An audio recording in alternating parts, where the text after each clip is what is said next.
Nabi Muhammadu kumama farin ke amma na ta Allah do mama ni to sara ni to ati sikken komben ki sambira ati ne mendore na ke ati sare ndum gimbe ati ni unen ke ati tuken kan ni ati rame mare mera ati ni Allah ati inti makka Allah ndi ati ngama ati karima ati inti Allah di sa ta giben ba ke ati salli mama Nabi Muhammadu kumama ke an khelu ko tabina do mama ni to sara ni to anu ku jamane male kana tangi mi na tanga akli burunga na tanga jiburunga na tanga fanka burunga na tanga jarabi nga na tangi konno nga na tanga seri burunga na tanga ta halim burunga kanu magange sutan do ko nga kanu magana kan do ko nga katang ko kanu maganga sandi jemu ado horoma do tunga do mero lenga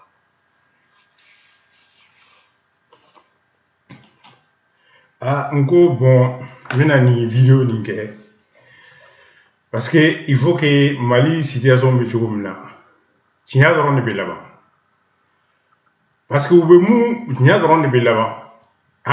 u kana fo kuba ke parce que kabri kata Modibo la kana Musa la kana Alpha la kana ATT la ibeka toujours ni sigikera ou yake sigikera anga banka fin di nyokoma il faut qu'en ka loi de ma constitution loi parce que député munu élu là les 31 députés ou kana fo olu te erreur là olu noté constitution de vous valider une fois que vous validez mon c'est que vous munu fana expolier au kafena olu fana noté constitution de nodo donc ni koko ika 31 ni ko lu bueno bisaba ni kele ko lu boye munu nambara la ko lu da sigi i munu na boye olu noté donc ibina olu ni 10 000 beton sigi donc il faut qu'anka loi de tarama loi pour que bekase olu ou kana ni sonja kana tu sigi ka fana kan sigi mo mina sigi fanga la amba sigi pour que ka gain parce que na ya alaje Modibo ma Mandela la sigi Musa nana ka Modibo mina parce que Modibo anga tinya fo no Modibo ni munu nyi fa ayolu bemina Musa ma la da sigi Musa nana ka mais Musa nana ka gema fanga Musa fana tuni mo gom mune olu fana yu sigi kula ben ka fo ko benu tasa parce que Alpha Omar sigira ole ka Mandela da sigi Mandela da munye ka luatla ka fanga tla ka fanga tla mangi ani mangi président vice-président et région les gouverneurs régionaux ils seront élus par le peuple avec ani député ou régional sénateur ou ani maire ou ani conseil régional ka assemblée régionale sigi donc on be daro kono na 70% on be daro kono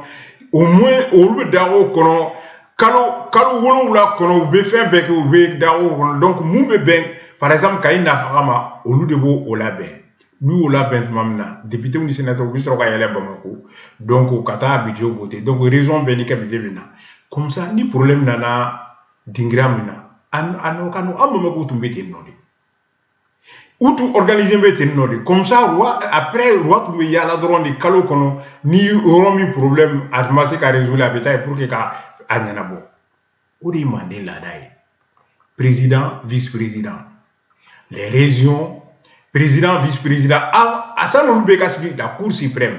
Mandela da Saria Domba la cour suprême au lieu de constitution garantie la cour constitutionnelle boy cour constitutionnelle ka boy cour suprême ou que ou mena s'il faut ça ya ou bien nous corons nous c'est qu'à faire mo kononto comme ça ou ko lada dans les abana ou lu be sigi olu mana cour suprême olu mana sigi président vice-président région gouverneur élu au suffrage universel civil allez ni député ou ni sénateur ou ni municipaux ani maire olu conseil régional olu be siéger donc ka région tabolo nyanabo région fin olu de do donc gouvernement central o de dron comme États-Unis ka lien que dron donc ni dossier ni cadeau problème cadeau avec un dossier ta problème mobti dossier kulikoro dossier donc président c'est l'armée seulement président est armée dans les politique étrangère mais ce qui est politique intérieure c'est le gouverneur des régions élu démocratiquement au lieu de Bokipoda Donc parce que jamana ka yiriwali ani jamana ka lakanani mo o te kelen. Donc président taille jamana la lakalani ani kofela. Donc le gouverneur militaire au dépend président là, mais le gouverneur région munu elila olu ye jamana ka yiriwali sirawi. Sira kelente ku bonyo na amma ka ku bonyo na gansana. Donc otisi har ni gouvernement wɛrɛ sigira donc aw kana na sonja la sigi ka fɔ munu elila wolu muna olu note ou bien ka bago ma ko neni u note munu fana sunyara olu fana note in bɛɛ ye amma lada ɲuman de sigi o de nana nin bɛɛ ani fana Mali il faut que an ka ko faamu Bamako région bɛɛ ka faamu pour que ni mankani a ka ban an bɛ se k'a kɛ jamana mɔgɔ si tɛ se jamana ko de don k'a fɔ n bɛ IBK fɛ n bɛ M5 fɛ M5 bɛ tiɲɛ de kan IBK tɛ tiɲɛ kan donc an ka kan ka kɛ Bamako région bɛɛ k'a kɛ an k'a kɛ lɔgɔkun kɔnɔ an b'a kɛ tile 5 de don donc an bɛ se k'a kɛ tile 2 bɛ kɛ yɔrɔ bɛɛ bɛ datugu fo ka IBK ka assemblée dissous ni IBK n'a ye assemblée dissous Mali ou bena élection que ni mɔgɔ minnu bɛ IBK fɛ u bɛ voter IBK mɔgɔ minnu ko opposition olu bɛ voter IBK ni opposition ni IBK gagnera a b'a ka gouvernement k'a ka san 3 kɛ n'a perdra ni opposition la donc fanga t'a bolo à part politique étrangère donc mankan ka ban parce que il faut que jamana bɛɛ k'i sigi k'a fɔ IBK problème maintenant il faut que ka assemblée dissous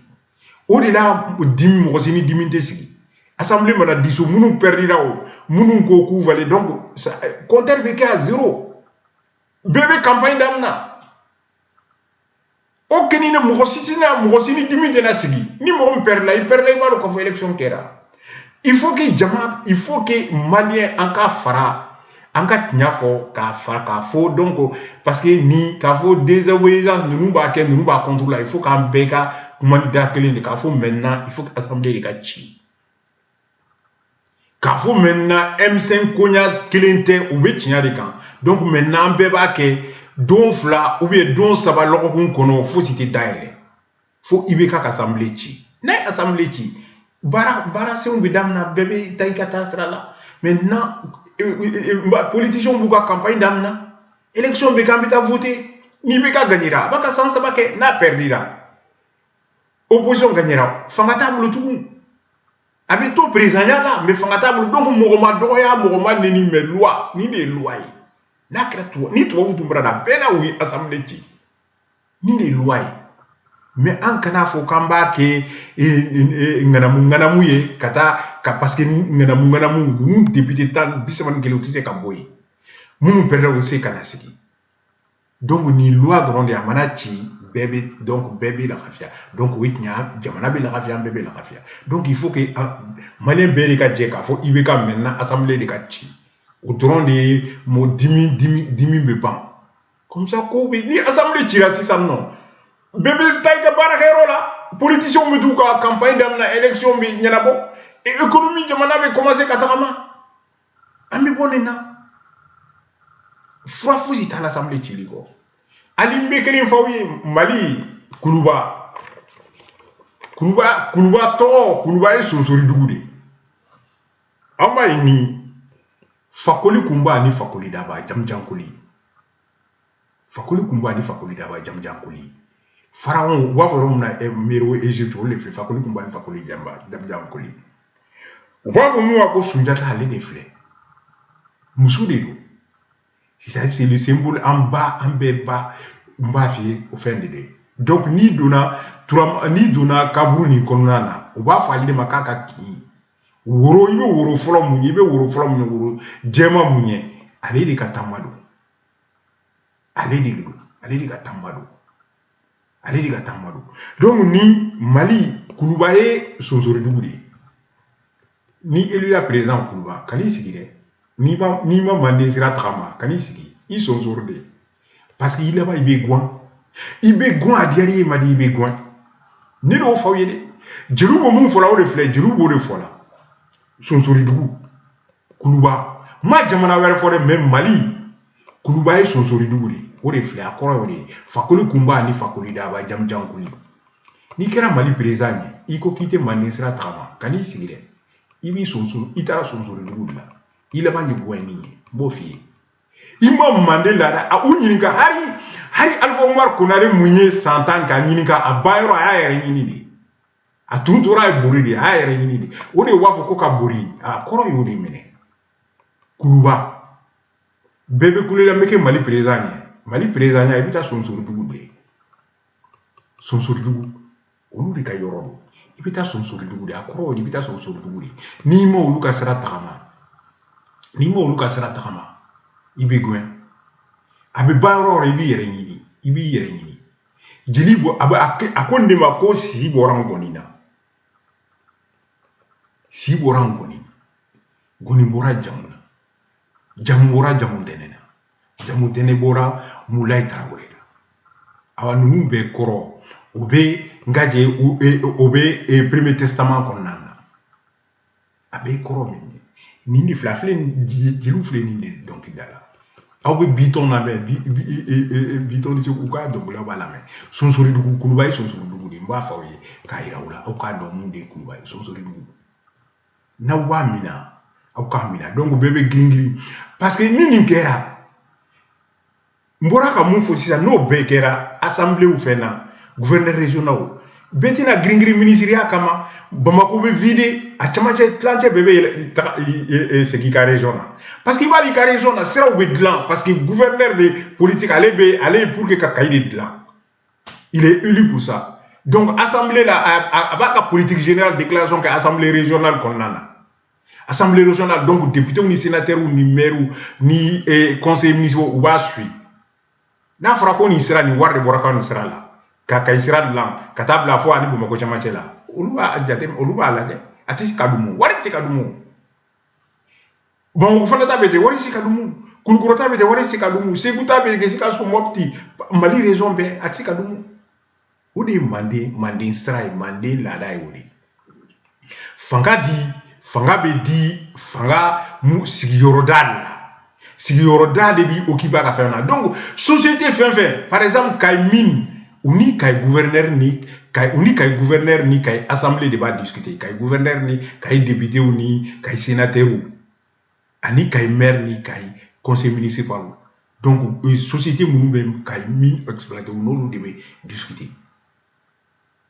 après n'olu bɛnna tuma min na l'état vient paraphéter donc u tɛ se ka suɲɛli kɛ laada de ma sigi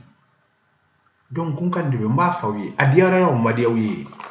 sonsori bugu Kuluba ye sonsori bugu de ye ni président fɛn fɛn taara i ma Manden laada sigi sonsori bugu de o k'ale sigi dɛ i b'i sonsori de i laban ye goyani ye